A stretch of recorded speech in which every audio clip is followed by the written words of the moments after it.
Time to talk with Yeshonadh. నవరసాలు పలికించగలిగిన వాళ్ళు నటులు అవుతారు. నటుల కింద మనం తీసుకోవచ్చు. ఎవరున్నారు ఇప్పుడు? రౌద్రరసం ఒకటే చేసేవాళ్ళు, రౌద్రరసం చేసేవాళ్ళు పూర్తి నటులు కారు. అదొక రసం. 9 రసాలు అదొక రసం. ఒక రసం దాకా వస్తే చాలు, 9 రసాలు కావాలి. ఎవరు ఇప్పటి వరకు ఉన్నటువంటి చూస్తే మన తెలుగు ఇండస్ట్రీ పుట్టిన దగ్గర నుంచే ఆ నవరసాలు పలికించగలిగినటువంటి హీరో రామారావు, నాగేశ్వరరావు వీళ్ళందరూ అద్భుతం. అసలు వీళ్ళు ఏం చేసేవారు? రామారావు గారు ఇట్ ఈస్ 30th ఏజ్, ఆయన తోడు దొంగలు సినిమా చేశారు. ముసలి చలంగారు ఆయన కొడుకు ఆ సినిమాలో.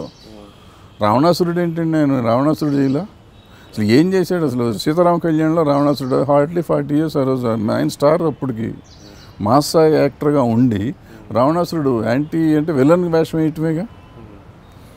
సో ఆయన చేసిన ఎక్స్పెరిమెంట్లు ఎవరూ చేయలే.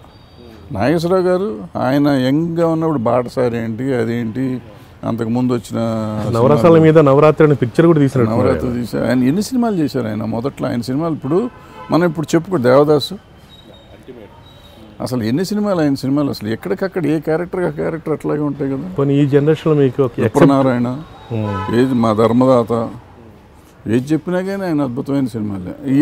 ఇన్ని సినిమాలు చేస్తాం, మధ్యలో దసరా బుల్లోడు చేస్తారు. ఆయన కారు వేసుకుని తిరుగుతూ ఉంటాడు అమ్మాయిల వెనకాల. మరి దట్ ఈస్ యాక్టర్. తర్వాత సో నేను ఎప్పుడు ఇలాగే దసరా బుల్లోడు ఆడింది కాబట్టి అన్ని సినిమాలు దసరా బుల్లోడు కావాలని ప్రయత్నం చేయలేను. మళ్ళీ చేస్తూ వచ్చాడు.